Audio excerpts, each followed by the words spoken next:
Ladies and gentlemen, welcome to the podcast where we are still trying to figure out if the Merch Freak montage is a nightmare or a dream. It's Lost to the Midcard. Welcome.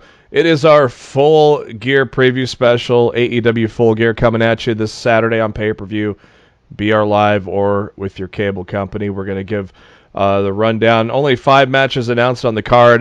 We expect that card to fill out on tomorrow's, or as you listen today, tonight's episode of Dynamite. So we'll run that down at the end of the show, as well as a question from our mailbag. We also got a lot to talk about, including travel with the WWE and other headlines. But first, thank you to SpiderDuck.net for being our host, enabling us to be on iTunes, Spotify, and any of your favorite podcasting apps. What you got to do is search for Lost to the Midcard. Hit that subscribe button. That way you know every time a new episode comes your way, typically every Wednesday. And you can also subscribe to us on the YouTube. The links to all that are on our Facebook page, facebook.com/Lost in the Midcard. Go to the pin post there. Or you can go to our Twitter at LITMC Podcast, where it's on our pinned tweet there, as well as we share a lot of the great tweets from around the wrestling world. I'm your host, Jeremy Bennett. You can find me on the Twitter at JBHuskers. As always, my co-host, he is on the Twitter at RawFShowtime. It is Mr. Matt Black. Matt, how you doing? Better than the WWE talent over the weekend. Ouch. That's gonna be. I'm just saying. I know. That's gonna be fun. That's gonna be a fun one to talk about, especially with all the social media postings too. It got very interesting over the last couple of days. And as always, our other co-host, he is on the Twitter at No One Like D, Mr. Darryl Bullock. Darryl, how you doing? What it do, son? I'm chilling, man. Just excited for this weekend's festivities. Yes, Full Gear this weekend. Of course, StarCast and Full Gear in your guys' backyards. What are you guys planning on doing this weekend? Anything specific? I wish I could go, but I have other obligations. But I will be watching it on TV. I'll probably be at StarCast Saturday and maybe Friday, if everything goes according to plan. Cool. What's specifically on Friday and Saturday you're looking at? Going to meet Arn Anderson on Saturday. Got to meet the Enforcers, my favorite horseman, of course. Maybe give you a spine buster through a table or something. My back can't handle that. I have friends going to StarCast, so I might just meet up with them. Cool. And kick it. Might hover around Jimmy's this weekend. Are you gonna feed Matt for once at Jimmy's? Because I'm just going. You know what? Asking. You know what, Matt? I might do you a solid, bro. I might just pick you up a meal and just bring it to the crib. Doggy bag. Yeah. You pick me up a doggy bag of food from Jimmy's and bring it by my house, you'll be like the hero that this world deserves. I'm already a hero. 5 stars. Yes. You'll be a 5-star hero. Oh, Meltzer, he's been in the news this week too. Oh Lord. Getting in a pissing match with Seth Rollins, or more like Seth Rollins is doing all the pissing, but Read Seth along. Yeah, Seth isn't a fan, I guess. AEW Dynamite took place in Charleston, West Virginia, the 5th episode of Dynamite. Of course, the main event, the finals of the tag team tournament with Lucha Brothers and SCU. They kick things off with Tony Schiavone, and Cody getting off of a private jet and getting to a limo. I really dug that kind of thing that they were doing there with Schiavone and Cody in the limo. Did you guys like that? Yeah, it was pretty cool. I liked the limo segment. My only issue with it is I felt the commentary without Schiavone in the first hour of the show really suffered. Yeah.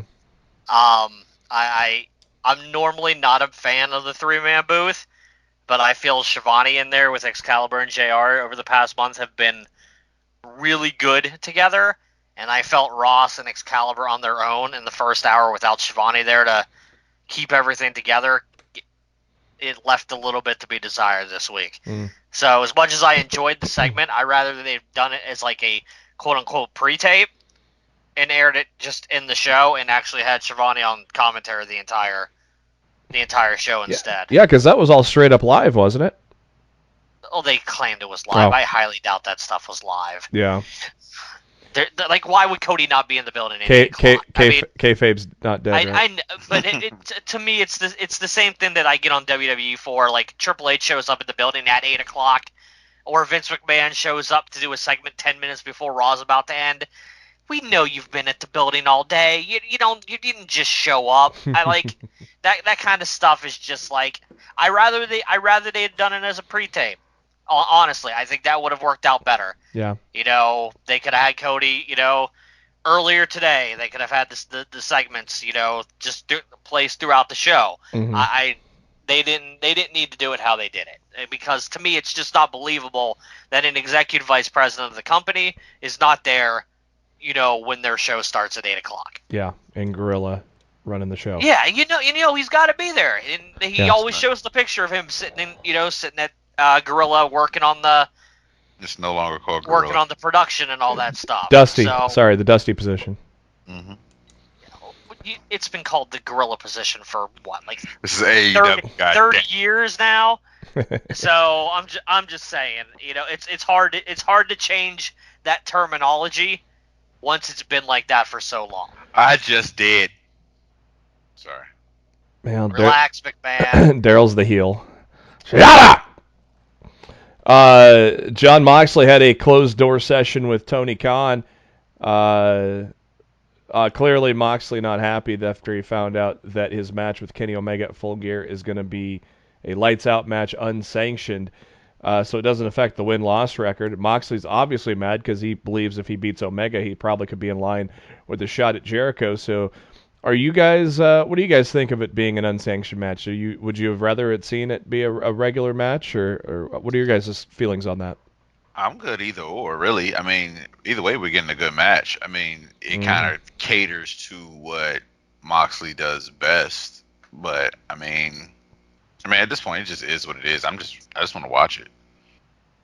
To me, I like the concept of the lights out matches, but at the same token, in a company where wins and losses are supposed to matter, I don't like the fact that all of these lights out matches aren't counted towards the wrestler's win-loss record, because at that point, you're killing yourself for what? Yeah. Because these are the most violent matches that AEW has to offer. Yeah. So, in some points, you would think they would be. This win is so violent and so bloody and so hardcore, it might be worth 2 wins in your win-loss record instead of nothing at all. Thanks for almost breaking your neck out there, Kenny. Great win, but it's not counted on your win-loss record. Sorry about your damn luck. Do you feel like do you feel like it's a booking cop-out? That's exactly what it feels to me. It feels like a booking cop-out. Yeah. And for a company that's only been having weekly TV for a month, to me that's a problem. Mm-hmm. You booked the match. You booked Moxley and Omega. You've said all year that the wins and losses were going to matter, but now that you don't want to feed either of these guys a loss, all of a sudden we're a lights out match and the match doesn't count. Mm-hmm. You can't have your cake and eat it too, guys. You have to go one way or another here, and that's a problem. And look, don't get me wrong, I love AEW, but some of the decisions that they're making right now, they have me scratching my head a little bit, and this is a perfect example. If it would just be simpler to just get rid of the whole concept of the wins and losses matter, then maybe that's something that they should look into in 2020. Because if you're just going to do every time, oh no, we don't want to feed either of these guys a loss, let's make it a lights out match, I'm not with that. Every match should matter, and especially in matches like this where you're literally going out there and had the utmost probability of getting injured. I think that the win and loss should matter at the end of the day. Yeah. Do you think it's more so to protect each wrestler, not physically, but just protect their reputation? Well, I don't know. I mean, Kenny Omega started out with a pretty bad losing streak. And that's exactly why I think this is happening, because I think there's a very good chance that Moxley's going to win, and I think they don't want to put another L in Kenny's column. Well, you guys should have thought about that months ago before you put a couple L's in his column to begin with. You guys booked yourselves into this corner, and now you're trying to book yourself out of it with a cop out of, oh, this match doesn't count. And I'm not with that. I think lights on, lights out, no matter, the result should absolutely count to the wrestler's win-loss record. I kind of wonder if with this Moxley getting involved with Khan, I wonder if in the end it ends up counting something. If Moxley wins, he does get a shot at Jericho or something among those lines where, even though it doesn't count. Yeah, you know what? That's actually a pretty good idea. Yeah. Like, make it worth. Look, you don't want to make it a win-loss record. You don't want to affect the win-loss record. Fine, but make it worth something. The winner gets something. At least when you're doing it that way, there's a reason behind the match besides two guys just want to kill each other for no reason whatsoever. Yes, there's bad blood. Yes, they want to fight, but at the end of the day, when the win and loss out of this match doesn't matter, was anything really solved? So yeah, if you want to do something like the winner of Kenny Omega and Jon Moxley's lights out match will receive the next AEW World Championship shot against either Cody or Chris Jericho, then I buy in on that concept. If you're going to eliminate the win-loss record from the equation, still have stakes in the match. Give me a reason to care. Yeah, because I don't really want to have the win-loss record eliminated. I kind of like it. It sets themselves apart, but at the same time, they've kind of not booked it very well. Yeah, I like it too, but they have to remain consistent with it. Yeah, because like Darby Allin and took on Jimmy Havoc, yet you have Pac on commentary with an undefeated win-loss record. And so it kind of seemed weird that Allin jumps Pac for the chance to face Jericho when Allen's had losses in his on his record, So it's a great idea, but it hasn't been executed quite well enough yet. I mean, I would like to believe 6 months down the line, this is something that will flesh itself out, and it will make a whole lot more sense, and it'll utilize itself a lot better. But 1 month into television, you're already making matches not count. I'm just like, guys, come on. Like, this is something that you could book like a year from now, if you wanted to get cute, like not 1 month into your television. Yeah. But everything with wrestling is subject to change, so I wouldn't be surprised if they get rid of it. Like I said, I would prefer them to keep it, but I just want them to be consistent with it. And that's really all I'm asking. I want consistency and logic in my professional wrestling. And AEW has given me a lot of that lately, but there's a couple things that just still don't add up to me perfectly. Unfortunately, there's not a perfect wrestling product out there right now. Everything has its positives, everything has its negatives, and anybody who wants to believe that one sole company out there in the wrestling world is perfect, you're fooling yourselves. The first match of the evening was Hangman Adam Page taking on Sammy Guevara. A pretty solid 8-minute match there between those two. Sammy Guevara has really impressed me, and obviously he's impressed the management as well, putting him in one of the top factions, heel stables in the company. After the match, Hangman got on the microphone and said that it's not a secret that things haven't been going well for him lately, but tonight felt good. And at Full Gear, he's going to do some real cowboy shit. I love that. I love that phrase, cowboy shit. I'm surprised it's not a T-shirt yet. Yeah, it is. It actually is. It is now. Oh, yeah. it's out now? Yeah. Okay, Yep. last time I looked, there wasn't one. I think it's at the bottom. It's not glaring. It came out like yesterday or something like that. Oh, okay. Maybe I thought like one of his shirts, like it was at the Okay, very no. bottom in small text. You know. Yeah, he tweeted it out yesterday or day before yesterday. Maybe that's what I saw then. Yeah. I mean, it doesn't blatantly say cowboy shit on it, but it's No, on it there. Yeah. I like JR going, that's a shirt. as the crowd chants cowboy shit. Here for it. Hikaru Shida took on Shanna, making her debut. Oh, yeah, I like that shirt. Oh yeah. Yeah. I'm here to do cowboy shit. When the horse is the letter I. I like that. That's nice. Okay, I haven't seen that shirt yet then. Okay. Yeah, it's actually really nice. The shirt, yeah, it's a nice logo. It says I'm here to do cowboy shit, and the letter I is like a horse standing up doing his like neigh thing. Yeah. It's a nice looking shirt. There's a nice new Kenny Omega shirt on here too. There's a shirt for Santana and Ortiz. Even Sean Spears has a shirt. The chairman cometh. Let's hope he can actually get a win. He's on AEW Dark that just came out today. I think he. I haven't got a chance to watch that yet. Oh, you can get a '90s style Mox jacket for $125. You know those '90s style, the sleeve, like the NBA jackets they had. In the day.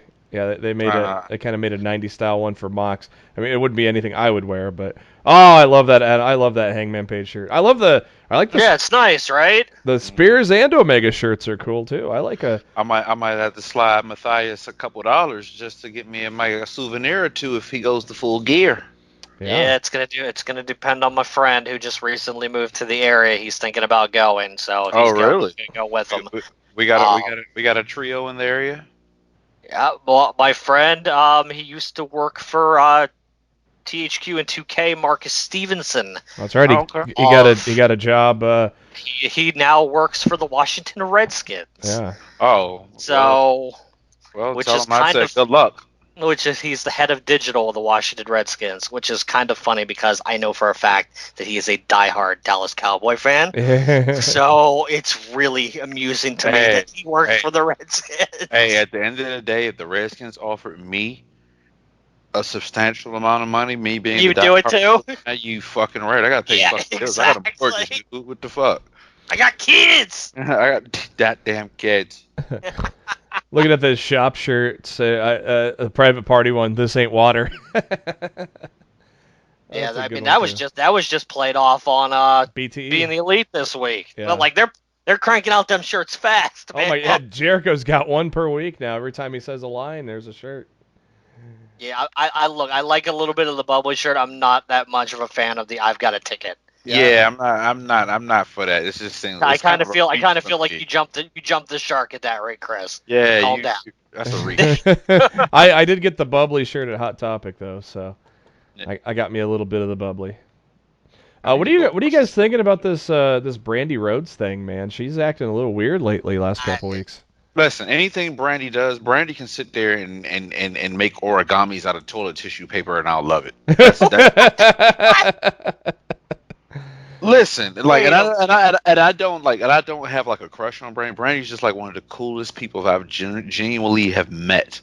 So with that being said, like, if Brandy does origami next week on Dynamite, it's your fault. Hey, credit me. I said it here first on Lost in the freaking Midcard. Put that on a Brandy t-shirt. does origami. But like seriously, like anything she does, like I just like the fact that her step on like the role that she had in WWE, she's actually becoming herself. And I just like the fact that she's doing what she wants to do. I don't care what it is. Well, I'm interested to see where it goes, but that segment on TV last week was pretty fucking weird. The staring down the interviewer with the thing. No, that was 2 weeks ago. Last week was that the segment montage with her with that is with Kong. Yeah, it was really weird. And speaking of really weird, I got to get your guys' opinion on this because this is something that's been bothering me for a couple months now. Now that I'm on Pro Wrestling Tees, looking at all the T-shirts, I'm reminded of it. What's up, son? Why is it that a majority of the AEW T-shirts are $24.99, as they should be. And- that should be their standard T-shirt price. And Omega. But when it comes to people like Omega and the Young Bucks and Moxley, their T-shirts are $30. And like That would be like would be like WWE charging $25 for their regular talents, but if you want a T-shirt of Roman Reigns, it's $30. Yeah, and like I don't like that. I don't think there SCU should on be there. a change of. I don't think there should be a change of price there. I want to know what you guys think about that. Shouldn't all the T-shirts be standard price across the board? Yeah, I would think so. Yeah. You would think so. I mean, Unless it was something very special, but like yeah. But I mean, all of Pro Wrestling Tees shirts are printed on the same material. yeah. They're all I'm coming totally out of the behind same you. place. I honestly don't know. Like, it needs to be a baseline. Yeah, I definitely like. If WWE was doing this, they would be getting destroyed for it. Not really. So, dude, they absolutely. No. Actually, they'll get destroyed. But No, they actually WWE has some shirts that are brand new shirts. Some are 27 and some are 24. The WWE Yeah, shop. but it's only, that's only WWE has raised, but WWE has raised their T-shirt prices across the board. They're all like $27.99 new release now. So like that, I understand. Every shirt's like, look, back in the day, every single WWF shirt was $20. Mhm. You know, now they went to 25. Now they're 28. But at least they're consistent across the board on their price. For their standard shirts, this is the price. So for me, I don't understand the fact that, like, I would say 90% of the AEW shirts are 25, which makes sense to me. But when it comes to Omega or the Bucks or Moxley, they're 30. I don't understand that. Mhm. To me, I think it sets a bad precedent for your fan base that you're charging more for the exact same type of shirt just because it's of a different performer. I get what you're saying. Like, to certain people, I mean, like, to me personally, it doesn't bother me too much because $3 is not really that much of a drastic. Well, this is $5. Yeah. 25 to 30. Yeah. When you talk about the upcharge pricing, But you gotta get look at from Pro Wrestling Tees, because let's just say I'm gonna go in here. I'm gonna go on the Kenny Omega Battle Zone T-shirt. It's $30, okay? But that's just the standard price. Let's say I want to get the premium soft shirt because that's the shirt that they sell at Hot Topic. That's an additional $3.99. And let's say I want to get it 2X, that's even more. 2XL, that's an additional $3.50. If I want it in 3X, that's additional $3.75. So before I've even gotten to shipping, the Kenny Omega shirt for the premium soft shirt, which is the kind that they sell at Hot Topic, and the size that I would like to wear it in, is $37.48. So then I add it there, and then I pay the shipping. $8. I'm paying over $40 I feel like for I'm doing one my taxes. Sheesh. Yeah, well, yeah, you're almost at $50 now, because the shipping's like $8, and with tax is going to be all of that before the shipping. So, I mean that's ridiculous. yeah, it is for a T-shirt. Yeah. Yeah. Well, I mean, To me personally, I think AEW needs to get rid of Pro Wrestling Tees as their T-shirt. I was actually going to say that Because Hot Topic at least has some good deals from time to time. Yeah, but they have very few AEW shirts right now. They have good deals, but here's another thing too. Pro Wrestling Tees is only one store, and that's in Chicago, so it's not like and they take forever when you order them too. Right. So that's why 2.5 weeks to get something. And So hence like Matt Matt is saying switch it up. You know. So like, look, even Ring of Honor has their own T-shirt distribution. You know, like if ROH can afford their own T-shirt things, Impact used to have their own T-shirt factory. Like if these companies can afford it, I'm pretty sure AEW can afford it too. And I bet you if they did, the T-shirts would actually be more cost effective for their fans, and everybody would be able to order them quicker than what Pro Wrestling Tees is delivering. Probably sell more too. It sounds like a loyalty thing, because when AEW wasn't even a thing, they were the pretty much pushers. And you're probably right on there. But I get that. You gotta break that loyalty. Yeah, but you gotta keep your business relationships too. But it's a business thing too. I mean, I get it because you think about it. Think about how many Young Bucks or Bullet Club jackets that Pro Wrestling Tee put out, or the umbrellas that Marty had, or whatever the case may be. They made them a lot of money. So with that being said, it's pretty much it's a long standing business relationship. Now, I will say this though, to your point, Matt, it needs to be consistent across the board. Like I said, somebody can't pay $25 for a t-shirt for one wrestler and then pay $30 for another, in addition to adding an extra couple of dollars because of a size, and then the shipping, and then the tax. So you're pretty much damn near spending $50 for a shirt, to be honest with you, and you have to wait for Pro Wrestling Tees to print the bitch out, and that takes like a week or 2 or 3 weeks, depending on what's going on that particular day, to get your shirt. You know what I mean? I totally get it. So it needs to be a sense of urgency, because they are a major wrestling company now. And like this isn't some indie company. Right. This is a national wrestling company. So like the only thing that WWE does with their shop that annoys the shit out of me, for the most part, like if I order a shirt and it'll be at say I ordered it today, it'll be at my house, but maybe Saturday or Monday, depending on. They're quick. I ordered three $12 shirts and they came yesterday or something. But the only thing that annoys me though is if you see on Monday Night Raw, let's just say the Fiend has a brand new shirt out or something, and they say, "Oh, okay, order this shirt," or you see the little commercials that they do, so you go in and order the shirt during Monday Night Raw. The way WWE does it, sometimes if the shirt is that brand spanking new, it'll be on back order because they haven't even printed out any for distribution yet. Oh yeah, it'll say the one thing I will give them credit for is they normally tell you right there in the description. They tell you this is a pre-order and this is when the shirt's being released. Yeah, and I actually think it's actually a pretty smart idea, because you can judge by demand how many pre-orders you get, and then figure out how many shirts you want to print for the initial. More than likely, that shirt's probably going to be at the show live too, and they can get a gauge of how many people at the show bought the shirt too. So let me ask you this, guys: if let's just say you, JB, Matt, myself, we're all going to, I don't know, let's just say Survivor Series. Say we're going to War Games, right? I wish. Matt. Say JB wants I don't know, throw a wrestler out there, throw a shirt out there for me, JB. Come on, buddy, it's not a business decision. Yeah, just give me one Adam of those. Cole. Give me one of those Adam Cole. Adam Cole. I already know. Matt wants a Mandy Rose. I'll take NXT? No, I'm just talking about just Survivor Series, period. Oh, okay. Survivor Series. All right, I got it. What's the one thing we're going to do? What do the majority of wrestling fans do? They want to buy their shirts so they can wear them to the event. So we try to time ourselves. Okay, shit.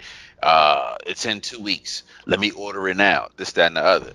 That's why like with the touch on what you said about WWE, they at least let you know when it's going to ship, so you know if you're going to buy it. Okay, let me save my money and wait till I get to Chicago to buy my shit. Pro Wrestling Tee, you don't know when you're gonna get your shit. Yeah, you really don't. I'm not knocking them or whatever, but it needs I'm not knocking them either. I just think it's for a national wrestling company now. I think they've legitimately outgrown Pro Wrestling Tees. I think they need something, at a larger scale at this point. And they definitely need to make sure that the prices are equal across the board, from the Kenny Omegas to the Joey Janela's. Like, their shirt prices shouldn't be, it shouldn't be a $5 difference, because not only is it sucky for the fans, how do you feel? Let's just use Joey Janela as an example. You have a $25 shirt, and then you see Kenny Omega's shirt's 30, and you're like, oh, why the fuck is his shirt more expensive than mine? Well, let me ask you this then. If that's the case, then that with Pro Wrestling Tees, each wrestler holds their own shop. they get proceeds from their own Yes, shop. absolutely. Is it a matter of the fact that the Young Bucks or Kenny Omega or Cody, for that matter, have generated so much revenue to the point where they earn the right to do that? Well, if you look at the site, here's like an interesting thing. One of SCU's "This Is the Worst Town" specific shirts, with one for DC, it's $30, but there's another one for a different town that's $25. So it's not even the same for the same talent.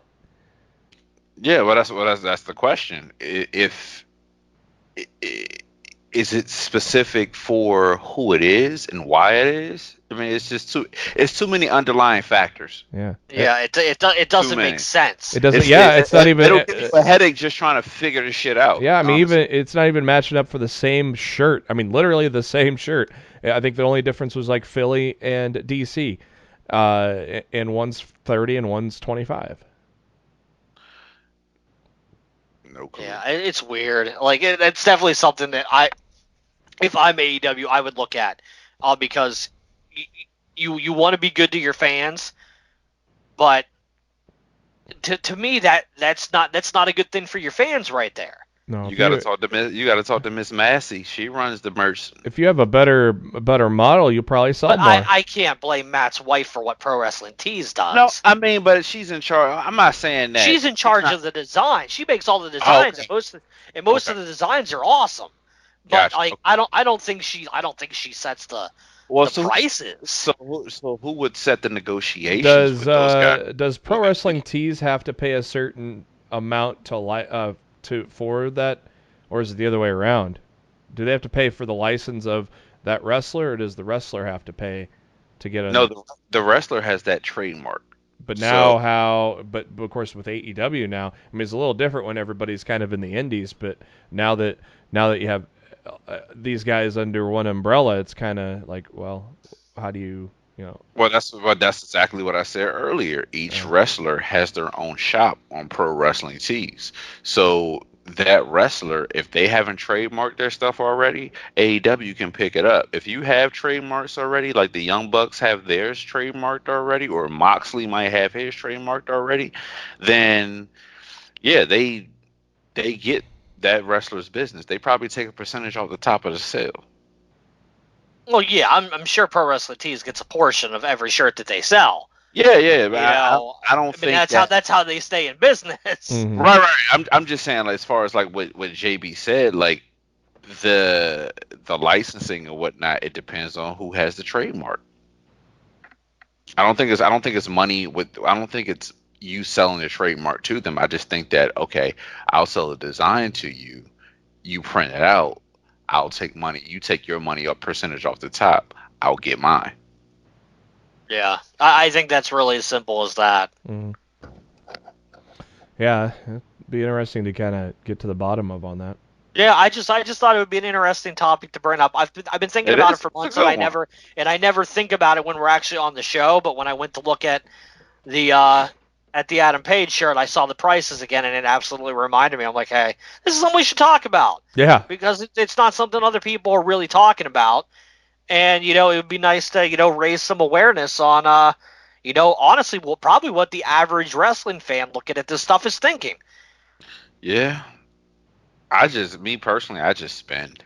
If I like the shirt, I'll get it. Chris Van Fleet is on the stage introducing the legendary tag team, Ricky Morton and Robert Gibson, the Rock and Roll Express. They were going to present the tag team titles to the winner of the main event, but a little cheap heat from Santana and Ortiz as they attack the legendary tag team, and they weren't kind to those guys, power bombing Morton through a table when the Bucks finally showed up to a little late, Bucks, but they showed up because they were busy. Yeah, they were busy. they were filming a BTE segment or something. Yeah. Two things. One, that's exactly how legends should be used. Yeah. Absolutely. To get the new talents over. Two, for the love of God, the Pride and Powerful name sucks. Yeah. Just call them Santana and Ortiz. They don't need a fancy name. Like I get it that they don't want to be called LAX, but I mean, just call them Santana or Ortiz. Is Impact They're on already that? part of the inner circle. Right. To me, there's no reason that they have to have this Pride and Powerful name. It's a lame name. Next up, we get our Rick and Morty crossover as the best friends and Orange Cassidy are dressed up. They got introduced by the characters from the show too. I actually liked this tie-in. I liked how they put this tie-in in. I wasn't sure how it was going to go, but I liked what they did. They took on John Silver, Alex Reynolds, and QT Marshall in there. You see him every once in a while on behind the scenes on the Road 2 shows, but he's in the ring there. Basically a little fun little match there to get the good guys over. What'd you guys think of the contract proceedings between Jericho and Cody? Hilarious. I thought it was real clever how Jericho kind of let an attack on his brother while they're doing the signing. I thought it was kind of cool how they did that. I couldn't stop laughing at Jericho's blazer. That was That was a crazy blazer, I could man. not stop laughing at it at all. Like, I don't care about Dustin getting beat up. I was laughing at that damn jacket the whole time. I was also laughing at Jericho calling Tony Schiavone. Schiavone. Oh boy. Jake Hager is back. He was off last week because he was getting ready for his Bellator fight. He's back. He's beating up Dustin Rhodes, slamming his hand into the door of the limo and such. And that suit's gonna have to get dry cleaned because it was raining outside too. And he kicked Dustin right in the nuts like he did his opponent in Bellator. Yeah, that was art imitating life, ladies and gentlemen. Hold on, hold on! I didn't see the fight. What happened? Oh, it was he kicked the dude in the dick and he got disqualified. Did he get disqualified or was it they could? Did he do it on purpose? I don't think it was on purpose. Oh, okay. He had him up against the cage and he kneed him in the dick. Did they DQ him or they just said the guy couldn't continue after the 5 minutes and so they just called it a no contest? I think you're right. I think they called it a no contest. Yeah. Because they deemed it accidental. Yeah. And not like with malicious intent. I think if they would have deemed it as he did it on purpose, he would have been disqualified. That was great.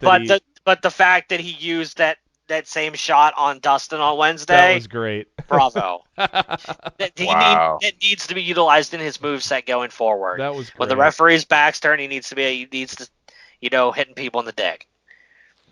That was great.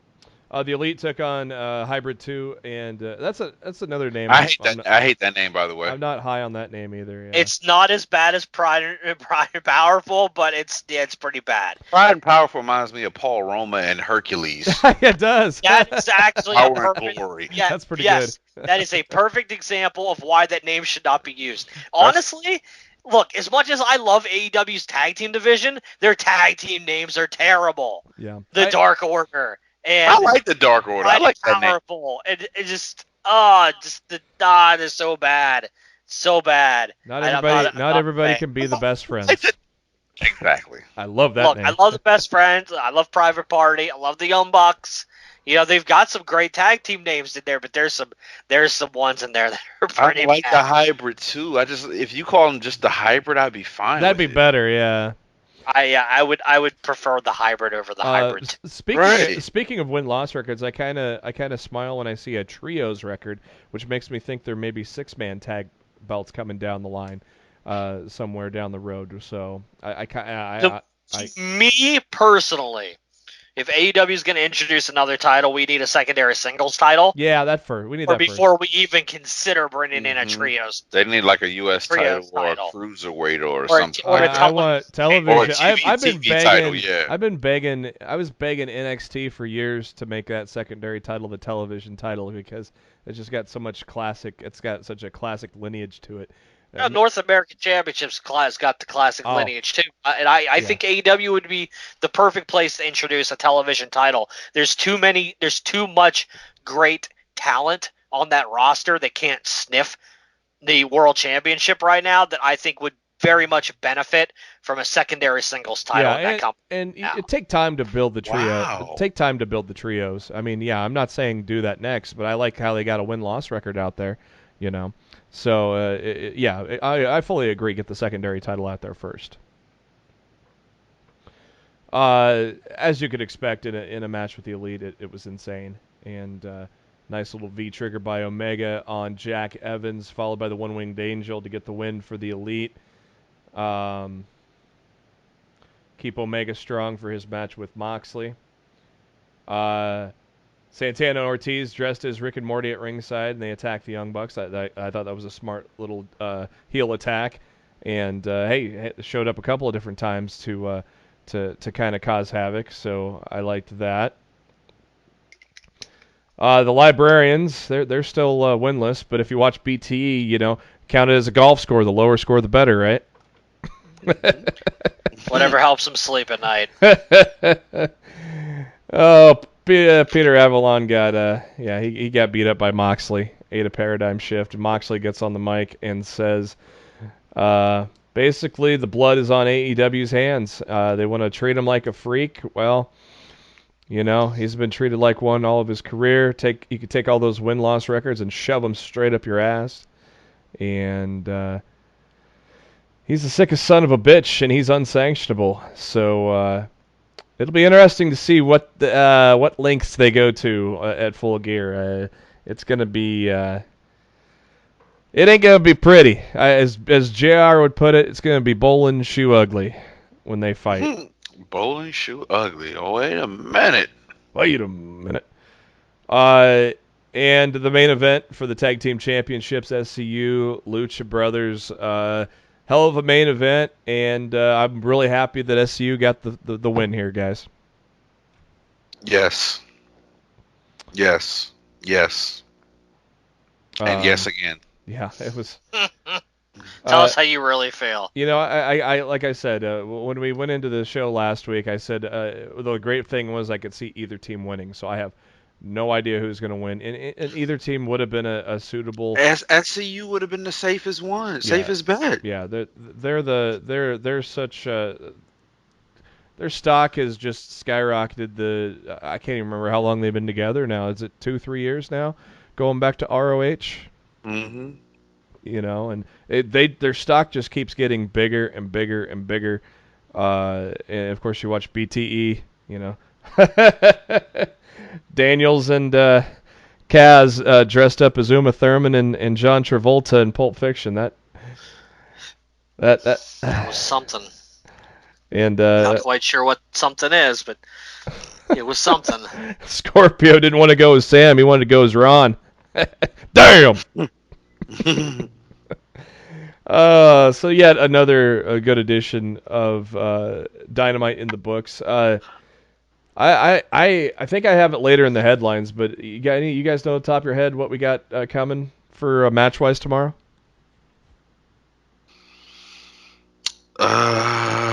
No, I don't. Yeah, I don't either. I think I have it in the headlines there, so we'll get to it when we get to it. NXT last. Off the top of my head, I'm completely drawing a blank right now. Usually I can remember what I know. The only match I 100% know for sure is happening tomorrow is on NXT, and that's the rematch with Pete Dunne and Damian Priest. Mm-hmm. Yeah. Like I can't remember anything else that might be announced for NXT, and I can't remember anything that's announced for AEW. I'm legitimately drawing a blank right now. That match seems to me as if somebody from Raw or SmackDown is going to interfere. You got to think somebody's going to make Rollins for getting ganged up on by the Undisputed Era. Maybe, I don't know. Somebody's coming from both brands. Well, and even if they're not, people are going to tune in thinking that they are. Yeah. I definitely expect to see an increase in NXT's ratings Wednesday night, and it'll be interesting to see how both shows' ratings rebound after going up against Game 7 of the World Series last week. Mm-hmm. Candice LeRae took on Io Shirai. You know, I fully expected Io to win this because I think we're going to get, after War Games is said and done, or maybe even before, We may get this match. We'll get Rhea Ripley and Io, and then the winner's probably going to take on Shayna Baszler sometime after War Games. Do we have any idea when War Games is? Or I believe it's the night before Survivor Series, isn't it? I thought they were breaking away. They ain't doing that shit no more. Yeah, I thought they were breaking away from the WWE. I thought that started with Rumble weekend. I thought Takeover was still happening Survivor Series weekend. Well, am I wrong? I don't know. I'm pretty sure it's happening. Look that up right now. I've not seen a date yet. So I haven't seen anything. It's November 23rd. Hold on. Which one can get fat? Yeah, November 23rd, 2019. Yeah, so it must be Rosemont, Illinois. The night before Survivor Series. You want to go to Jimmy's? We can go to Jimmy's that fucking Saturday night. You swear it? Are we? Yes. Get him the doggy. Get him the doggy bag, and then take him there for real. It is documented right here on the podcast, and if you don't take me, you said Marcho will never let you live it down. Yeah. You said the 23rd? Yeah. 23rd. 18 days from today. Let me put it in my calendar right now. Pop it in. Pop it in, bitch. But you can still bring him a doggy bag this weekend. That would be good. That would be great. Like a test drive. Jimmy's test drive. JB, stay your ass in Nebraska. Right? Bring me a doggy bag too. Look, JB's got a great idea. You test drive me this weekend. And then we go live on November 23rd. I'm all about that. I like this idea. I'm excited about this. All right, we can go watch War Games. We're gonna get Matt some Jimmy's before the year's up. Jimmy's. Little Jimmy. Hashtag Matt needs Jimmy's. This is worse than these people with these goddamn chicken sandwiches. I waited in line an hour for that damn chicken sandwich on Sunday. Oh my God. I would not wait an hour for... I waited 15 minutes yesterday. I was hungry, and I'm just like, fuck it. I want this damn sandwich. I haven't had one since August. It's a sandwich, not crack cocaine, motherfucker. Dude, I went over there. The freaking drive-thru was down the block. So I decided, hey, let's just go in. And there was literally... You know how that Popeyes is, Darryl. It was literally an O, like inside you want to know the restaurant. You want to know the secret? You had to walk around in an O to get to the freaking counter. Do you want to know how to get? You know how to get the chicken sandwich before anybody else? Popeyes opens at 10 a.m. Get there at 10 a.m. and buy as many chicken sandwiches as you want. Yeah, I'm sure that would work. It did work. I got 2 of them yesterday at 10 o'clock. I love their sandwich, man. I'm not even gonna lie. I really do. But yeah, I do think some people are losing their mind over it. It's just fast food, people. Yeah. It's like I said, it's a great chicken sandwich. To me, it's my favorite fast food chicken sandwich. But at the same token, some people are just going crazy about the sandwich. The chicken they sandwich need to calm wars. down. The chicken sandwich wars. That's what Deshaun Watson said. He said the chicken sandwich healed his eye. He did say that. Mm-hmm. We got a little vignette from Finn Balor after his in-ring promo last week explaining his heel turn. I love that line. I don't watch this business watches me. That was a great line. But did he really explain his heel turn? Not because really. I don't feel like he did. Like I was like, yeah, but Finn, that was a great promo by saying a lot of things but not really saying anything. I didn't really get any answer out of him for why he did what he did. That's a lot of from that promo on Wednesday. That is a lot of WWE promos, though. Anyways. Yeah, but I expect more from NXT. Yeah. Like that's something I would expect from WWE to do, to not give me an answer. Like in NXT, when I'm told I'm going to get an answer on something, I expect to get the answer. I don't want cute WWE booking on my black and yellow brand. Yeah. He doesn't want cute shit on his black and yellow. Get those Vince ideas out of my black and yellow. Shane Thorne took on Bronson Reed. I love Bronson Reed's entrance music. Dude, Bronson Reed's legit, dude. That dude's going to be a star. Mm-hmm. Yeah, he is. Yeah. He had lost to Shane Thorne earlier in the first matchup of Ozzy, so he's going to... But obviously Reed is on the uptick and got his win back there, and he's awesome. Women's tag team I'm glad to see the women's tag team championships defended on NXT finally. But none of us, absolutely nobody thought Tegan Nox and Dakota Kai were going to beat the Kabuki Warriors, and they didn't. So all hell broke loose as every woman on the roster started fighting each other, and that led to William Regal standing on the stage and saying there is an easy solution for this mess. War games! Oh, you gotta say it like Regal. War games! Triple H. I've been waiting. Yeah, we've been waiting all year for those two words to come out of Regal's mouth. Women's War Games, man. Excited? Yes! Excited that we're getting 2 War Games. Yeah, they pretty much insinuated that the men are going to have a War Games match too, so that's going to be awesome. I'm very excited about that. And I think, honestly, that's probably going to be a majority of the pay-per-view. Yeah. We're probably only going to get like 3 matches on that show. Probably. And 2 of them are going to be men's and women's War Games matches. I mean, honestly, that makes sense because if we're going to get a heaping helping of NXT the night after its Survivor Series, we don't really need a whole fleshed out card of a takeover. No, give me War Games or give me death. Thank you. There it is. Who said that? I know. It's been so long since I've been in school. I forgot who said give me liberty or give me death, but yeah. Some guy. Somebody can Google it if they want. Some guy. Some guy in Philly. And all your titles are going to be title holders are going to be in those War Games matches. Undisputed Era. I would certainly think so.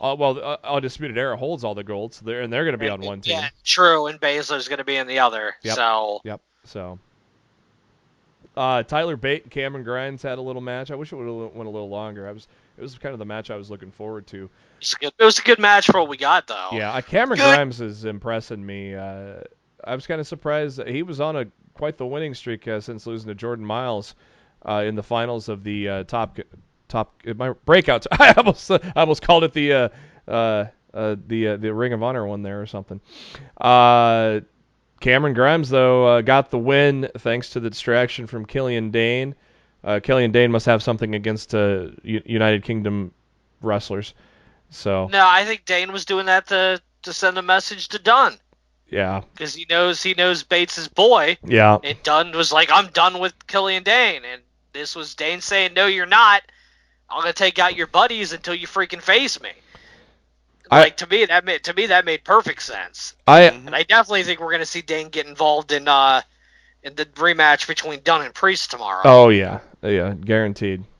A tag team I want to see more of is the Limitless Bros, man. Keith Lee and Matt Riddle, they worked pretty well together, taking on the Undisputed Era. I like that name too, the Limitless Bros. I'm good. Yeah. So they got the win there. The No Limit Brogers. There it is. Make him say, By the way, I got my shirt. Oh, man. Matt, did you watch some Powerrr from last week?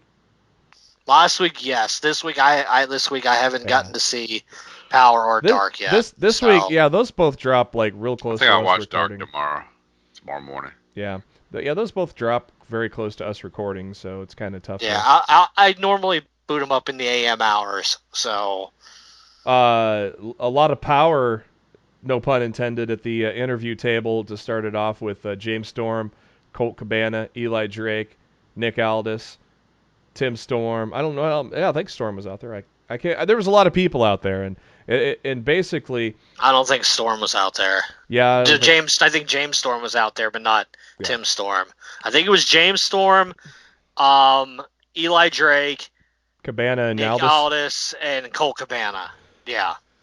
And basically, Storm was complaining that he's never had a shot at Aldis's world title, and Cabana is trying to get it at Storm. So Nick Aldis had a simple suggestion: 6-man tag match. If Aldis's team wins with Cabana, Cabana gets a shot at James Storm's North American title. If James Storm's team wins, Storm gets a shot at Aldis's world title. But he has to abdicate the North American Championship before he gets that shot. So that sets up our main event. Trevor Murdoch and Josephus. This is very NWA. These are two guys that fit well in the NWA. And I just want to say, if I'm James Storm, I'm telling Nick Aldis to kiss my ass. Like I will give up the North American Championship if I beat you for your world championship. I'm not giving up the title I hold now to face you and then lose. Matt, you just want to say you just want to tell Aldis to kiss your ass anyways. So. Oh, that's true. But I love as Aldis. much as I'm not a fan of Magnus, I will definitely say I am enjoying NWA Powerrr. It's a great blast from the past type pro wrestling show, and it's very entertaining each and every week. Yeah, I love Aldis as champion, how he's conducted himself, and I think Aldis as champion has been a good run. And another great part of lately on Powerrr is Aaron Stevens interviews. Oh my God, him interacting with the fans is just hilarious, and it's good to see old Damian Sandow back at it. So, and then there's the promotional considerations, the kayfabe cocktail, or water is what you would call it there. We got ourselves a no disqualification tag team match between the Dawsons, Kingston, and Homicide. That ended with a DQ win, or no, it didn't end with a DQ win, but the wild cards interfered and got the Dawsons the win there. Marty Bell, remember her for Impact. She had a match going on there. Aaron Stevens took on Ricky Starks. Ricky Starks, I think, has a very good future. He's a real entertaining cat. Those two had a match. Then the main event, 6-man tag. James Storm decided to get the wild cards to be his partners, while Nick Aldis and Cole Cabana got Mr. Anderson. Do that again. Mr. Anderson. Good job. Anderson. So the good guys get the win. So Colt Cabana will get a shot at James Storm's North American, national title. I apologize. Got NXT confused there. I don't know if that's on this week's edition of Powerrr or not, but as Powerrr. After I usually put in Powerrr once we get done recording, so I'll check that out. Travel was pretty interesting, but before that, Crown Jewel happened. I watched some of it, not all of it. I think this was probably the best Saudi show. And it was, and it's not even close. It's a low bar, but hands down. Look, I thought it was a really good show. I thought it was a really good show, and this is coming from someone who, after Team Hogan and Team Flair, I was prepared to shut the show off because I did not think they were doing a title change with the Fiend and Rollins, and I didn't want to see it. Oh. But I left it on, and I'm glad I did. Daryl, who called that one? Yeah. But we also called the Royal. We called the Battle Royal winner. We called we called everything except for that. I didn't call the last one. Yeah, I called the Fiend winning, but we called the OC winning the tag team thing, and we called Carrillo winning the Battle Royal to face AJ. Humberto. So, Lesnar and Velasquez 10 minutes. Disappointing or what they should have done? Matt?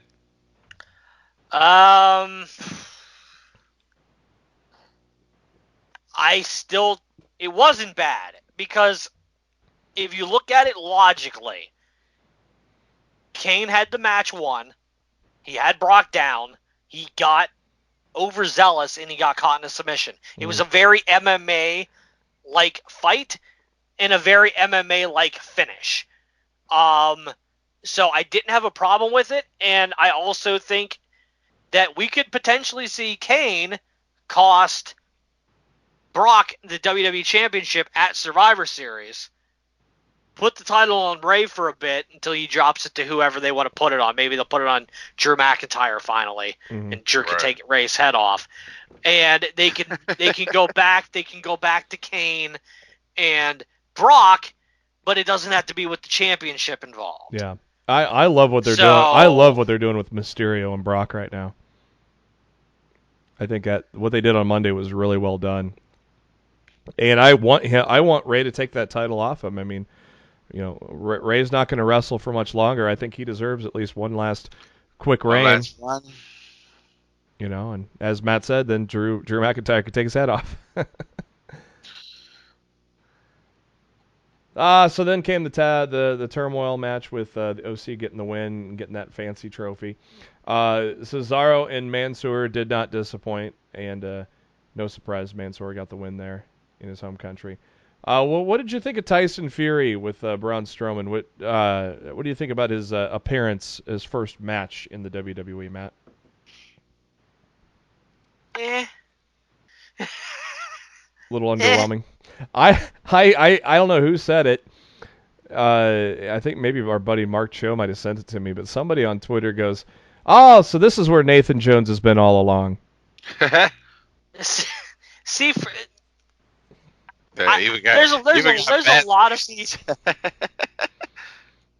there's a lot of people that are flipping out about that finish, but I think they protected Braun as best that they possibly could, because Tyson wasn't going to come in and lose this fight. No, and it as much as just wasn't going to happen, and he even took Braun's finisher after the match was over. It's not like Braun got pinned or anything. Yeah. He got his bell rung and he got counted out. considering as much as the WWE's fucked over Braun Strowman, this is the best thing they could have done for him. Oh man. AJ and Humberto Carrillo went about 12 minutes. AJ retaining the title there. Natalya and Lacey Evans, groundbreaking match, first women's match ever in Saudi Arabia. What a moment at the end after Natalya defeated Evans with the sharpshooter at 7 minutes, and the chant. Okay, so I got a thing here, real quick. How do you ban women from wrestling or cover them up as much as they did, but yet you have a demon clown win the championship in Saudi Arabia? It's just the culture. I mean, but the culture as well. They're a very religious country. Mm-hmm. And a demon clown doesn't go against religion, though. It's the devil, dude. No, but Bray Wyatt isn't the devil. That's what's tattooed on Aleister Black. Yeah, that's what I'm saying. But I just don't. I mean, there's a reason why Aleister Black doesn't go to these shows. I understand. There's no religion. There's no religion behind the theme, though. Yeah, and I don't. And that's the way I look at it. Yeah, but I don't. Demon is religious, though. I mean, call me. Yeah, but he's not a. They don't call him the demon. They call him the fiend. Yeah. I don't Finn know. Balor is the demon. Did the demon Finn Balor ever wrestle in Saudi? No. I guess for me, it's more of like a horror movie character. Yeah, exactly. Than anything religious. And I doubt horror movies are banned in Saudi Arabia. I mean, I don't know that for a fact, but it's just weird. It's just weird to me. That's all. I thought it was a great moment though at the end, hugging in the middle of the ring and greeting some of the women at ringside, and clearly I thought it was great. And clearly the people of Saudi Arabia want this kind of progression to happen. I mean, they were chanting women's wrestling. This is awesome. This is awesome. Yeah, I mean, barely into the match. Yeah. They were chanting that, and I got him. Seriously, I got emotional after it was over. I did watch. It was special. I did when they replayed the recap on Raw last night. You know, I got emotional then too. It was truly a great moment. Next up was Team Flair, Team Hogan. Something I was not looking forward to at all. The build I got so tired of the build, but these guys delivered a very entertaining match, didn't they? I thought the match was fun. Yeah, it was good. Outside of the stupid ass red light, I thought Rollins and the Fiend was a great main event, and I think it was probably their make good from Hell of a Cell match, and it delivered and gave us a new champion. I will openly admit it's a match I have to go back and watch again, because I left it on and I really wasn't paying attention. I literally only saw the last 2 minutes of actually being focused on the match, because I did not think They've every other time when a title change that should have happened in Saudi should have happened, it didn't. So I just think, I was like, why is this going to be any different than any other show? Yeah. And they're finally, look, by doing the title change, they're finally giving people a reason. Hey, these shows can be important. It's not a glorified house show where the good guys win all the time. Exactly. It's not a house show with pyro. Yeah. Like, this is actually a show that can matter in the grand scheme of things. Give people a reason to tune in. And I think by changing arguably the biggest title in the company right now, it gives people a reason to want to tune in to this show in the future and watch the future Saudi pay-per-views. Well, they're whatever talent they have left on them. The extension has been signed through 2027, so we're gonna get a few more. But here's the thing, and this is what people aren't understanding. This was all part of it. They signed a 10-year deal with Saudi 2 years ago. So the 10-year deal until 2027 is still in place. All this deal did was, the original deal said they had they were guaranteed one show a year with the option of doing a second show yearly. All this new deal did was lock in a guaranteed second show yearly from now till 2027, which they've done every 2 shows every year since they've gone into this deal anyway. So it's really not that big of a deal, but it was a very poorly timed announcement with all the heat and stuff that's on this situation right now, which I'm imagining we're about to get into.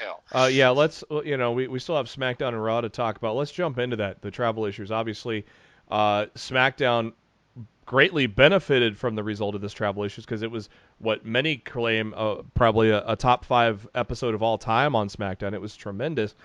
A majority of the WWE superstars, due to mechanical issues, were stuck in Saudi Arabia and could not get home. Did not get home till well into Saturday. Some were able to, like Vince McMahon, Brock Lesnar, were able to take their own flights, their own charters, and leave and get back in time for the Buffalo show. What are your guys' thoughts on the schedule, the crazy travel, and also talk about the wrestlers publicly going out on social media saying that they're not in the top 20? Because to me, the statement that the WWE put out was complete bullshit, in my opinion, because it basically said some people cared enough to get back, while others didn't care enough to get back, and it played them off as lazy. Do you blame these wrestlers for going off on social media? No, I don't. No, I don't. First of all, you can't. Everybody gets paid something different. Mm-hmm. Everybody doesn't have a $500,000 contract. Everybody doesn't have Brock money. You know what I mean? So it's not like you can't call anybody lazy if you're Vince McMahon or you're Brock Lesnar. You can just snap your fingers and you got a fucking plane at the damn airport. Here's the exact words. Here's the exact words from that statement. With SmackDown set to emanate live from Buffalo, New York, several superstars felt so strongly that they arranged their own separate charters in order to make it back into the United States for the show. That's bullshit. That's a shit line, isn't it? But bullshit.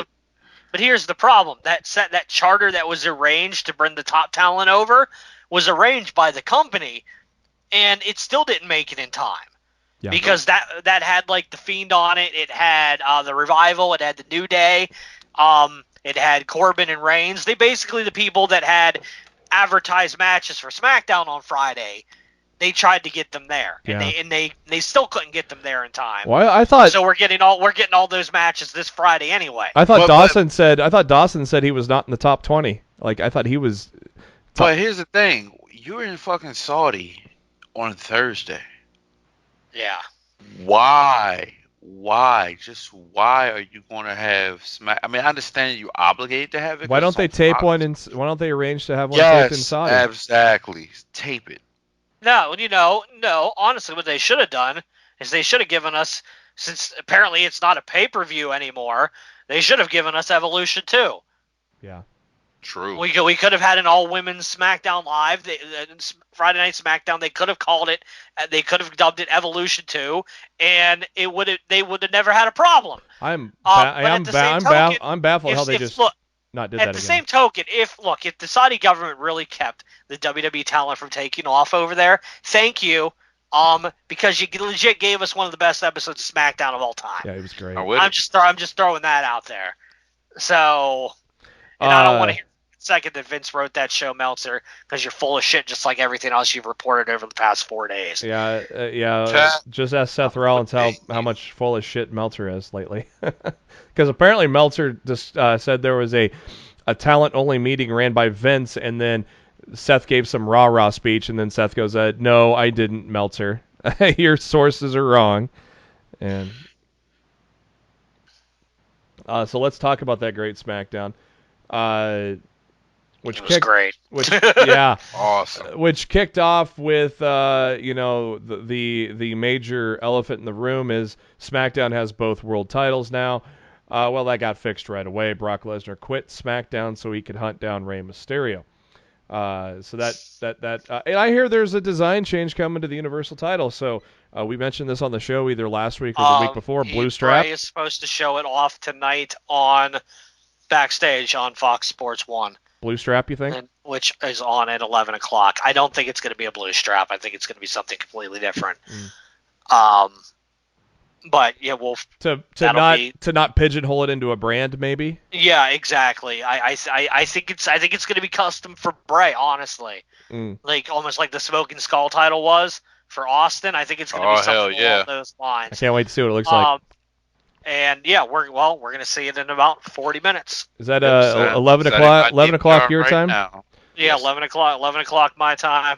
I will turn that on. I will turn that channel on so I don't forget about it. I've got the Lakers game on right now. I'm pretty sure I said, because that's like the official season premiere, right? Mm-hmm. Yeah, yes, the quote unquote season, the actual weekly debut is tonight. My DVR has that all ready to go. So I got some power and some backstage to watch tonight. Of course, these two ladies were not in Saudi, and this was advertised. Championship with SmackDown Women's match between Bayley and Nikki Cross. No surprise that Bayley got the win there. Yeah, because I don't even think they were planning on doing this match this early. And this is when the oh shit kind of happened, when Shayna Baszler showed up and beat the hell out of everybody. And that's where we were like, oh, this is what we're going to get on SmackDown tonight, huh? That's one hell of a woman. Did you hear what time the NXT flight made it into New York? No, it was 7:55. Are you serious? Wow. They had to get they had to get a police escort to the building to get there and do that. They literally landed in New York 5 minutes before SmackDown started. Did you hear the Pat McAfee story? No, I have not heard that yet. No. The McAfee couldn't get to Buffalo from where he was.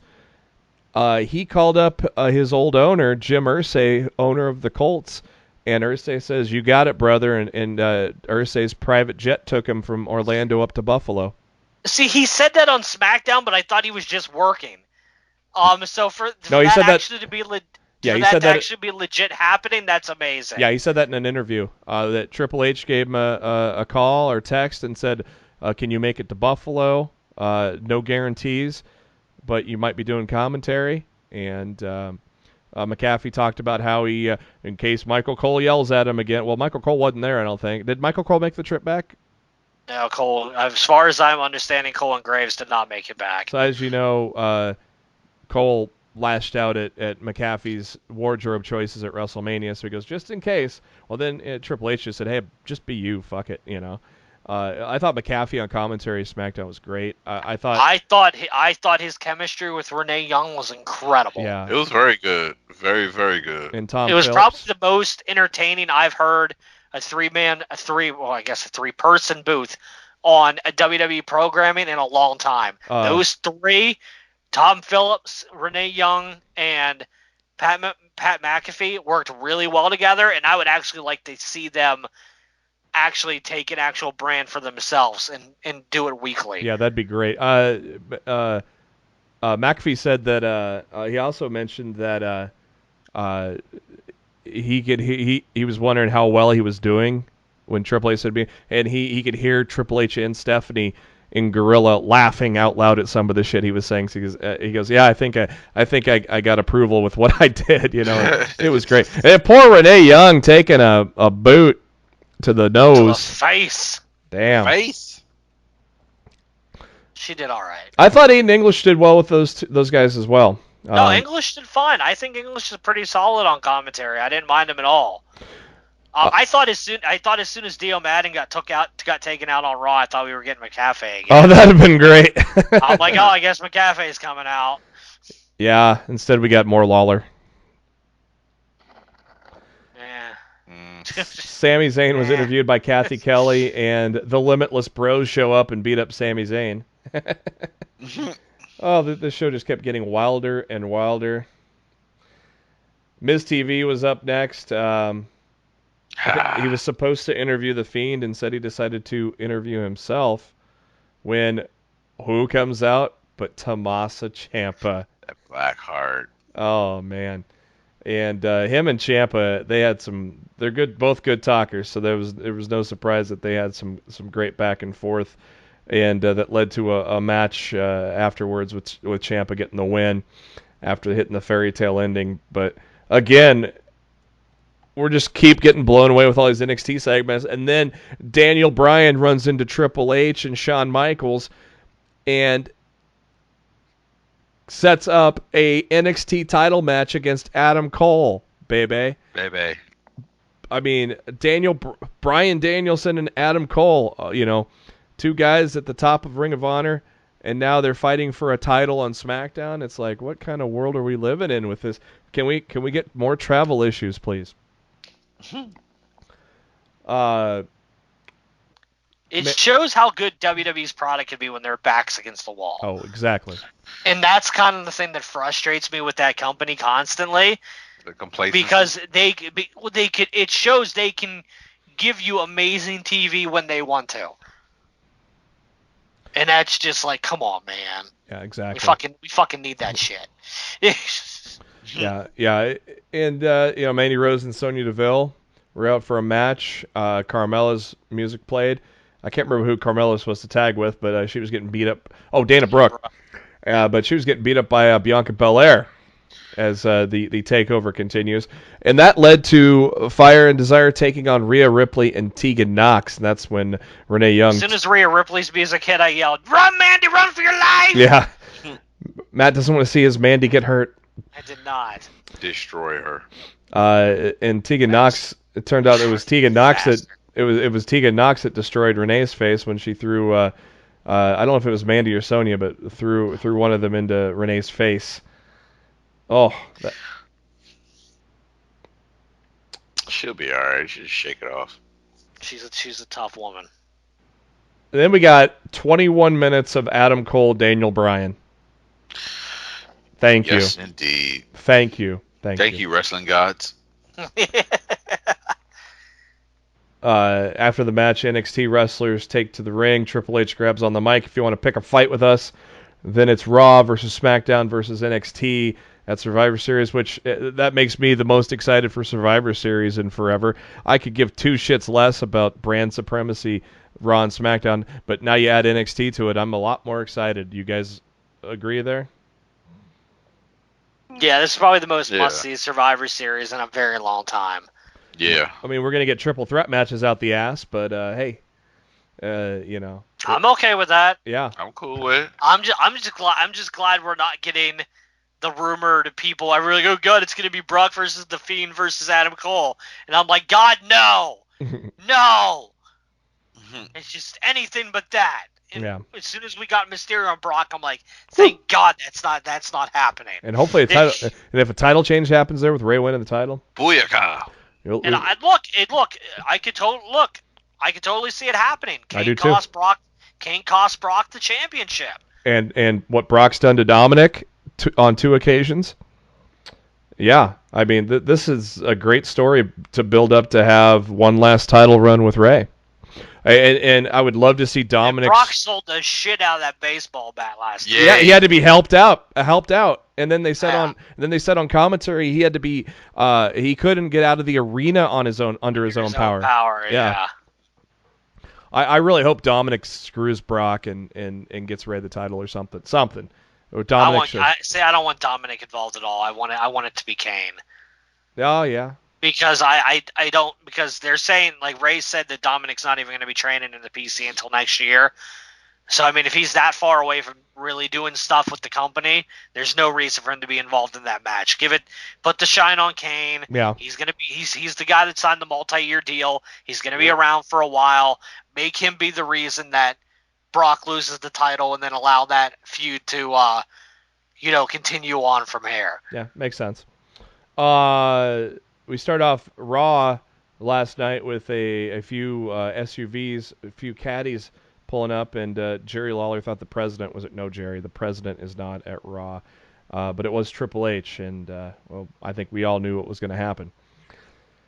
Brock Lesnar shows up on Raw, and Paul Heyman talked about the bitches in the back that think they're tough guys that could take on Brock Lesnar, but Brock's here for one guy only, and that is Rey Mysterio.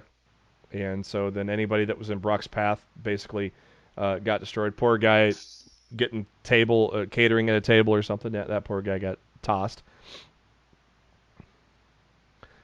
I really wonder if like Brock is too zealous on some of those things with the non-wrestlers at times. Those guys might be plants, who knows, but man, sometimes he gets a little overzealous on things. Slightly aggressive. Charlotte Flair and Natalya defeated the Kabuki Warriors. Would you like to see them take the titles off of the Kabuki Warriors? No. No. I think it's going to happen. What? I think they're gonna win the tag titles. So the Kabuki Warriors can get lost in the Midcard? Yep. Sigh. Mm-hmm. Lesnar's still looking for Rey Mysterio. Him and Heyman come back out and get in Lawler's face, and old Dio Madden steps up, and man, that boy's big. He's taller than Brock, and unfortunately, being taller than Brock doesn't mean anything, as you get an F5 through the table, and that's the last we see of Madden. That's pretty cool to see him take a bump, because I'm sure not many people know that he was a wrestler. I don't know if he's. Do you guys ever find out his story? If he's just. I don't know what the story is, but clearly he's cleared for contact, or he wouldn't have been able to take that bump. Yeah. From what I hear, he was just having a recurring shoulder injury that never healed correctly. I would love to see that dude in the ring. I loved what I saw of him. So.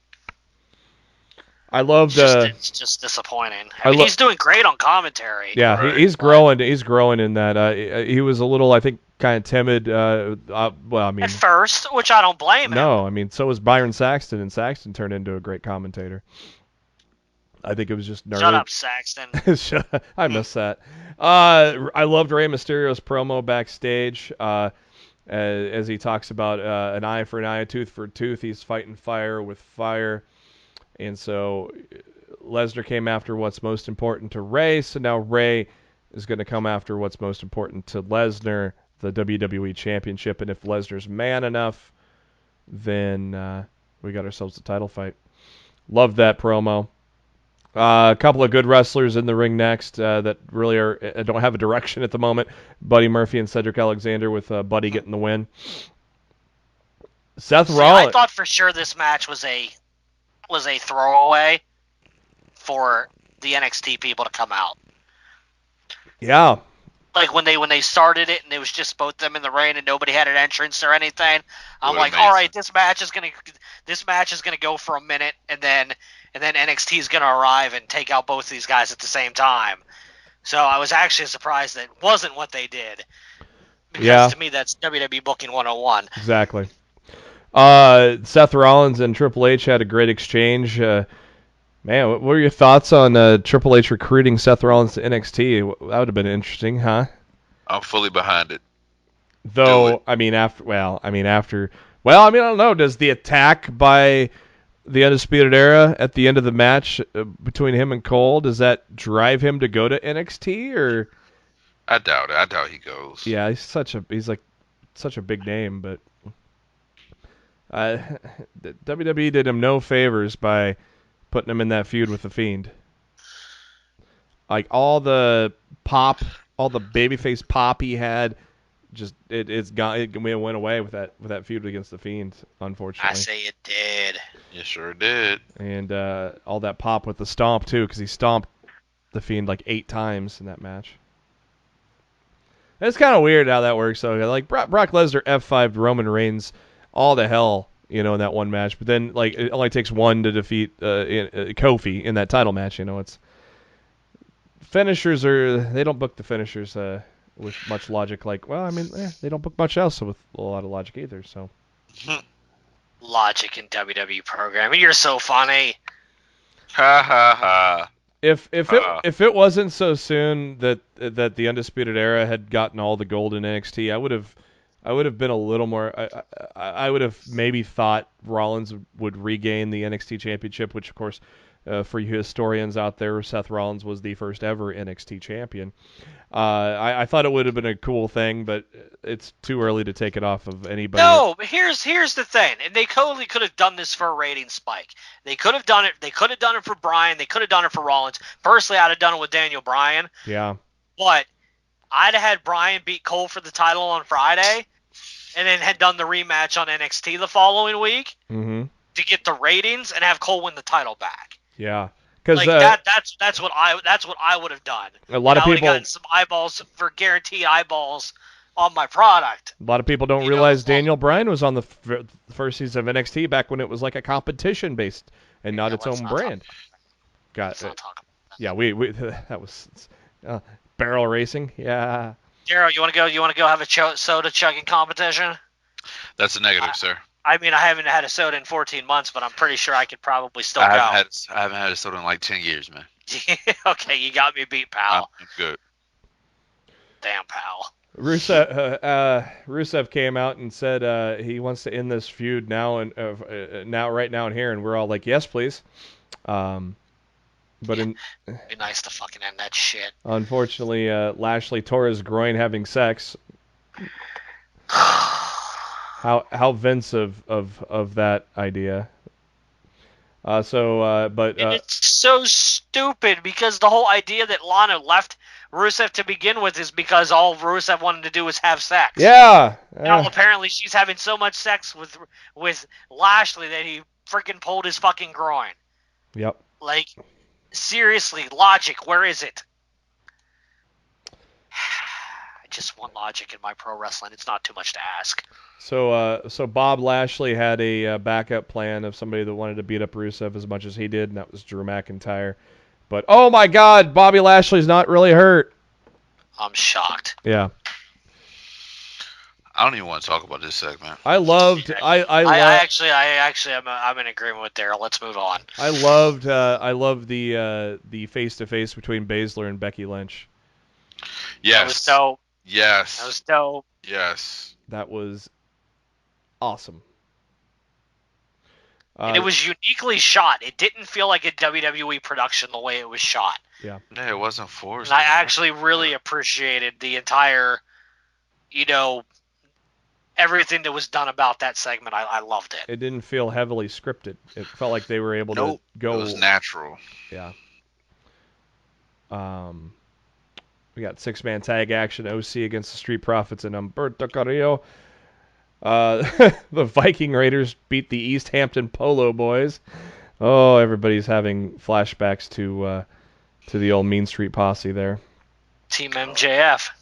Yeah, there you go. Yeah, there it is. That's what I saw when I saw him. I'm like, oh, look, it's Team MJF. Perfect. And then the main event, Adam Cole against Seth Rollins, which ended in DQ, as I mentioned earlier. And then everybody and their dog from Raw came out, and everybody from NXT came out, and we had a big old brawl that ended with fucking Keith Lee doing a somersault over the top rope onto everybody. Oh, that was a great way to just go off the air, having Keith Lee land on everybody. Might as well. Oh boy. If you go to Pro Wrestling PW Insider, there is an interview with Billy Corgan from Mike Johnson there. Go back to the morning of October 30th is when that's posted. So check that out. Corgan discusses the announced team for Powerrr, his how far he is on the NWA's 20-year plan in the state of pro wrestling today. Of course, if anybody is interested in Powerrr and loves Powerrr, it's a good interview to check out. So I highly recommend that you do so there. If you are a fan of History Channel's Vikings, their final season's coming up, and it has been confirmed that Edge will return for the sixth and final season of that show. 2-hour season premiere for that debuts Wednesday, December 4th on the History Channel. Either one of you watch that show? Nope. I've just seen clips of Edge on there, and that's about it. Yeah, that's negative. Whoops. Trying to get to the next thing there. As I proceed, some of the hidden gems that came out this week on the WWE Network are Halloween themed. Because we just had Halloween the other day. Roddy Piper taking on Rick Rude in a dark match from WWF Superstars from Halloween night 1989. And also another dark match from that very same edition as the Macho King, Randy Savage, took on Hacksaw Jim Duggan. Ho! So the third quarter earnings report came out for the WWE, and boy, not good. And Wall Street kind of slap them. Yeah, that's a good way to put it. Or as Paul Jordan at PW Insider put, they took a pounding. I like bitch slap better. How high was it up in the 90s, Matt? At one point. At one point, it was slightly over $100. Yeah, now not it's anymore. Down $10.40 on Halloween to $56.04. Ouch. I wonder what really is causing that. I don't know if is it the Saudi controversies, not the travel stuff, but just the fact that they're doing some people call blood money shows, or is it the fact that programming has kind of sucked until their backs against the wall? It's the owner. No, that too. Start ends with him. And during those third quarter earnings reports, the subscriber numbers for the network also came out, which is 1.51 million paid subscribers, and that is a 9% decrease. So now people are dropping the network, not in droves, but I do know one listener of the show that has dropped the WWE network. So if you are in the Jacksonville area and want to go to Daly's Place for their New Year's Day Dynamite event, there is a pre-sale going on now at Ticketmaster. I'm not sure if this still is in effect now, but the tickets are officially on sale now. So this may be sold out by now. So check Ticketmaster, see if you can get some tickets to that, as it's already up there and out there. During that tag team championship match between SCU and the Lucha Brothers, Kaz took a pretty nasty bump, smacking his head on the ring apron off of a Hurricane Rana. Word is he is okay, not expect to miss any action, and after evaluation did not suffer a concussion, so good news there. Joey Mercury is no longer with Ring of Honor. He was overseeing the company's training dojo and working on the creative team as a producer as well. And he sure wasn't quiet on the Twitter after he was gone from Ring of Honor, was he? I think he created a Twitter account just to destroy the company. And within that, we learned Kelly Klein's making $25,000 a year. Dude, she's a kindergarten teacher. There are 16-year-olds at McDonald's probably making that much per year. It's not good. It's not a good look for the company. Yeah. Like, honestly, I lost a lot of respect for Ring of Honor after how they treated the Elite on the way out. And, like, everything Mercury's saying, the respect is driven even further down to the point where I don't wish for wrestling companies to go out of business nowadays, but man, if ROH went down, really wouldn't feel too bad. Yeah. Hey, Matt Taven got some money in his pocket. Yeah, he did. Apparently, he's the only one. Maybe he can slide some of that over to Kelly Klein. Mm-hmm. NXT and Dynamite went up against Game 7 of the World Series, even though it was the least watched Game 7 of the World Series in history. It did not do well for their audiences. NXT was under 600,000 and 50% down from their premiere, while AEW dropped 200,000 to 759,000, which is also about 50% from their first episode as well. But as we talked, those numbers may not tell you the whole story. We also need to keep in mind that the fucking like the Nielsen rating system is so fucked up anyway. We've discussed this before, fellas. Yeah, it sucks. It's garbage. You can go right on the network and watch NXT, or you can wait till after AEW goes off and watch the replay, or you can go on demand because it is on demand as well. Mm-hmm.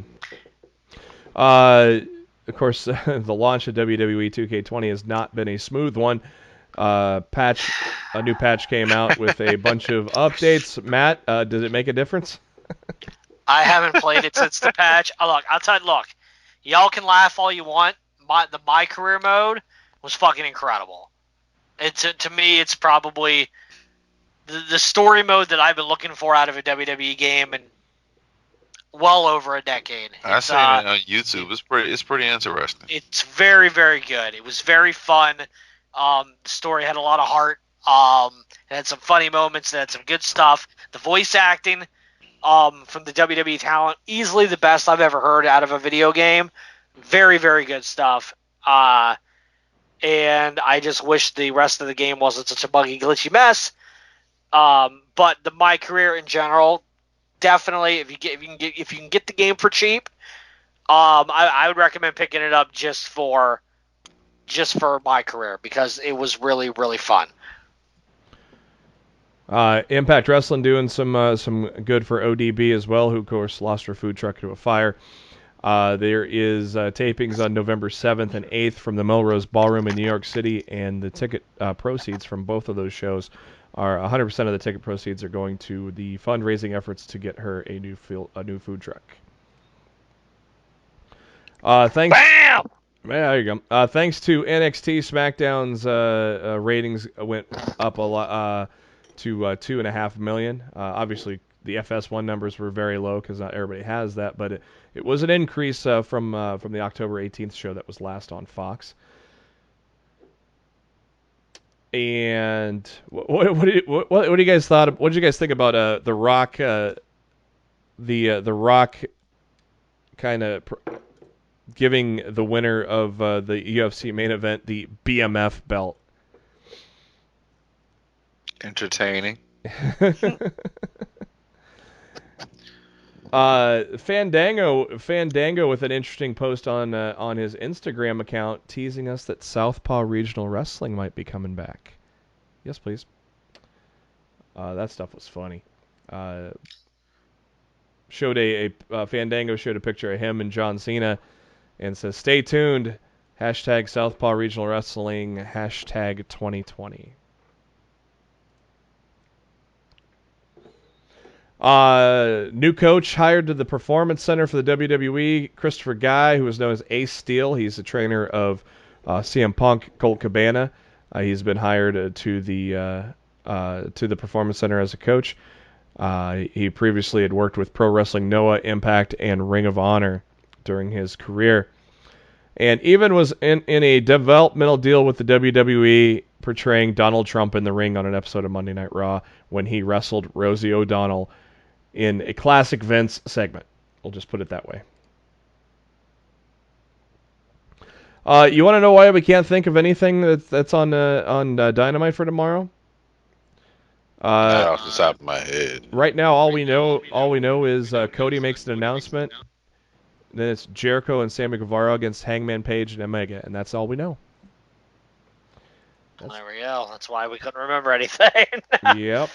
So what do you think Cody's announcement's going to be? I have no clue. I've got one idea, and that's the only thing I've got. What you got? I have nothing on this right now. That he's going to start being called Cody Rhodes again. Kind of to play off the attack on his brother, or that's the only thing I can think of. Yeah. Honestly, because he keeps saying that he has the rights to the name, and he's just choosing not to use it. So maybe tomorrow on AEW he says, "Hey, I'm going to be the American Nightmare Cody Rhodes." Yeah, that'd be cool. I really don't. I don't know. I honestly don't know. He could announce he's going to be on Lost. He's going to be on Lost in the Midcard next week. That'd be great.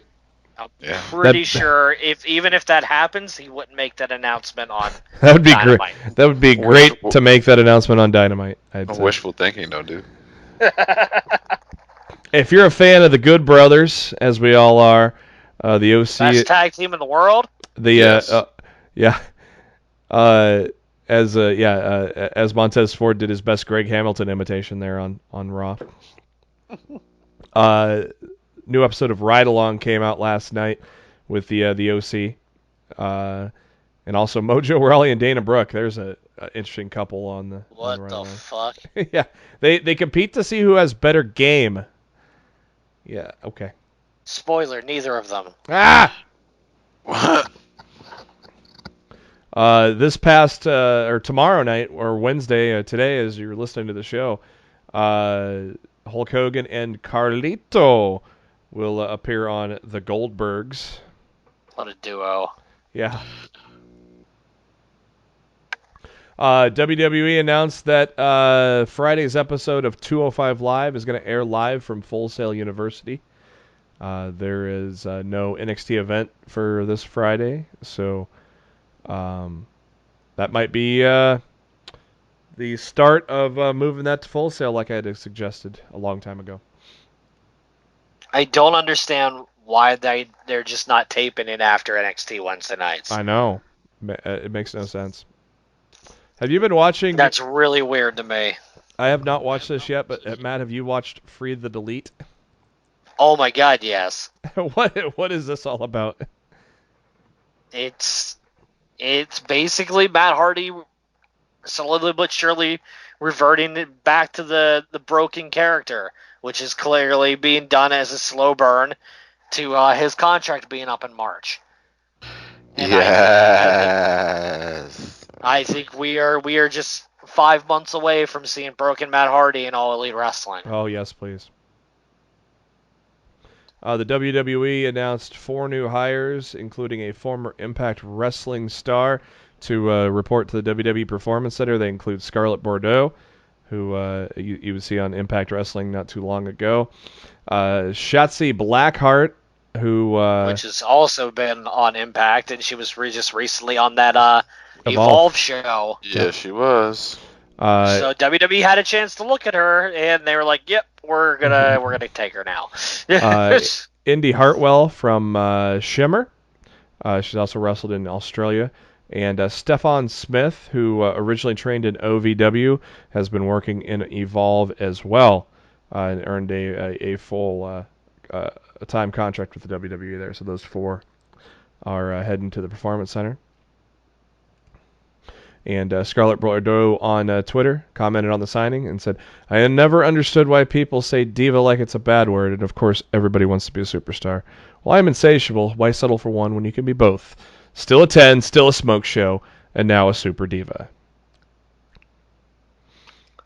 There you go. She's already got her gimmick. Mm-hmm. Monday Night Raw, not a big bump as you might have expected with the imminent NXT invasion, but they stayed pretty. That crowd sucked. Yeah. Oh yeah.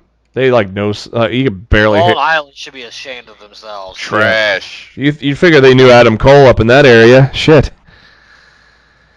Dude, they were trash all night. Just not main event. They were that crowd was bad. Bad crowd. If you were in that crowd, you should be ashamed of yourself. Shame. According to Mike Johnson, PW Insider, Alexa Bliss is dealing with a shoulder injury and has not been to TV lately due to the injury. What a surprise! She's made of glass. Yeah. So no timetable yet for her return. Jeff Hardy is scheduled for court this Thursday in North Carolina following his latest driving while impaired arrest that happened on the evening of October 3rd.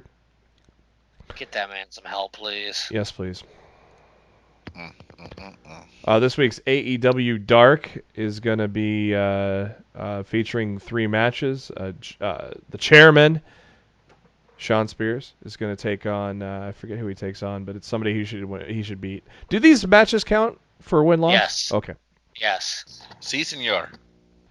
I can't remember who Spears faced. I read it like a minute ago, but yeah, I lost it. Jurassic Express takes on Joey Janela and Jimmy Havoc. Of course. Michael Nakazawa. Oh, Michael Naka. Oh man, Justin Roberts trying to say Nakazawa was funny on Being the Elite this week. The Halloween special is pretty good too, wasn't it? Yes, I love the Halloween special. I thought it was incredible. Luchasaurus is still dealing with injury, so it'll be Marco Stunt and Jungle Boy taking on Joey Janela and Jimmy Havoc. And a 4-way women's match, Mercedes Martinez, Ariel Swole, Allie, and Sadie Gibbs. So that's your episode 5 of AEW Dark. Word is that Randy Orton has linked a new multi-year deal with WWE, and PW Insider has confirmed that.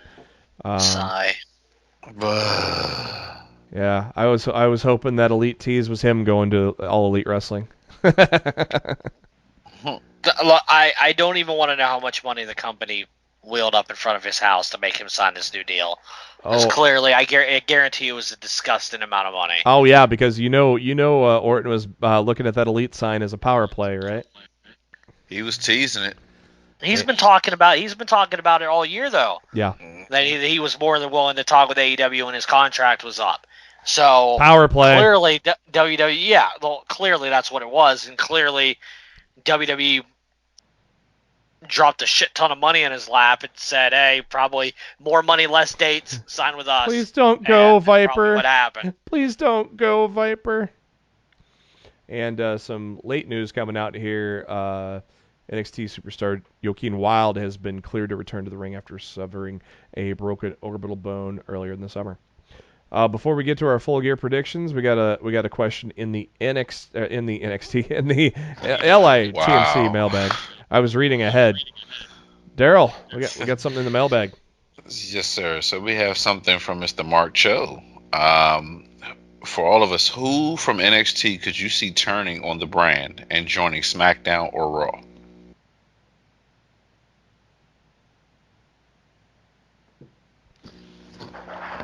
See, I think honestly, if someone turns, I think it's going to be somebody from Raw or SmackDown. I think if someone from NXT would turn it, I think it might be Velveteen Dream. I was just going to say if anybody would be the turn, it would be Velveteen. He wasn't out there with them. That was my answer. The only one I can see out of the group of folks that I saw out there on SmackDown, SmackDown specifically would be Ciampa. Yeah, I don't see that. No, I don't see that happening. Maybe. Yeah, but it would be. I agree with you. It would be Dream. Yeah, I feel like it would be Dream because he always talks about getting called up, and it was on his gear even. If we have to pick one other person, I'd say Riddle. Yeah. Mm-hmm. So he can finally get his hands on Goldberg, right?